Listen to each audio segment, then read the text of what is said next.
剪下来的金担子树根不要轻易扔弃，用金担子根培育小盆景见效最快。金担子最大的特征根系生长快，尤其在这种新裁剪的节面上，按扦插的方式栽种，1至2个月就能出芽长根。像这种比较细小、没有完全木质化的根，在立春之后可以直接栽种。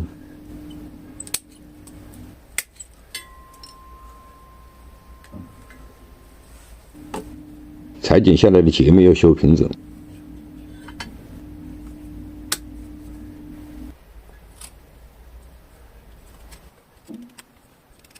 这样有利于愈合组织的形成，长出新的根系。露在外面的部分暂时不要修剪，形成新的伤口容易丧失水分。做成淋水或悬崖都可以。采用金担子树根培育，最好是选择以确认为母桩的树根，那样培育起来比较快。这一盆就是早2年用裁下来的根培育的，长出了很多小苗，剪下来又可以重新培育。2年左右根系布满了，都是从底部生长出来的。培育这种根生苗先浅种，树根表面容易出芽，枝条形成后再加培养土，这样生长会更快，能萌发更多的枝条。这是出枝点，从母桩这条根上形成的。一旦从这里爆芽，节点上会长出更多的须根，加快枝干的伸出。树根在盆表面与空气充分接触，几乎每条根都能发出裂芽，形成这种连根重生的树形，是金担子又一特征。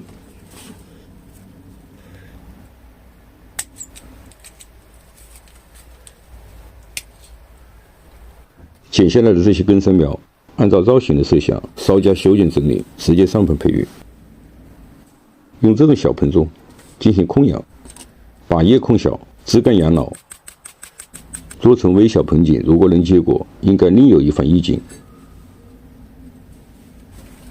连根丛林在金担子树桩中比较常见，但像这种微小连根容易被忽视。对它简单的盘杂一下，主要是调整干的布局。用2:1的腐叶土加沙子土种。金担子的根系生长快，像这种小盆，2年左右就要进行休耕换盆。微小盆景的造型过程与大盆景是基本一样的，只是小盆景更注重比例上的协调。像这一盆，确定好主干，并以此为参考，剪出树干之间的高低层次。通俗点讲，盆景就是把自然景物浓缩在被限制的容器内，再无限放大你的想象力。想象一下置身在这片静谧的树林中的感觉，动手制作就不难了。微小盆景的造型一般分2步。第一步，先将主干做一个基本的定型，像这条根，用铝线稍加盘杂，这个铝线稍微留长一点，缠绕不要太紧。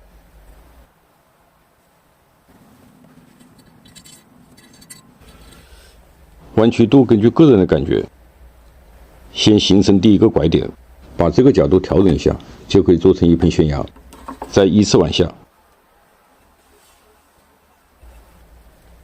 这样扭动时铝线会自然缠紧，始终按一个方向旋转，弯曲的幅度依次往下逐渐缩小。盘造后从多面看，造型的弯曲度不会在一个平面上。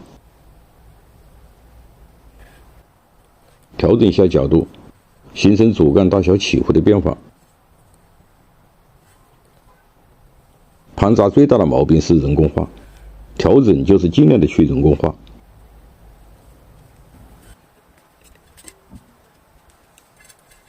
栽种好将整体往上提，把根理顺一下。高位培育树根，在这个地方剪一个小缺口，将树固定好。盖上青苔。小盆景最重要的是做好保湿。主干定型，再进行修剪。这也是以后微小盆景的培育第二步。剪下来的树根进行扦插，要缠膜保湿，用这种半湿的除杀助基质，放在潮湿的地方养。做微小盆景的素材比较广泛，能在小盆中养活的树种都能成为微小盆景的对象。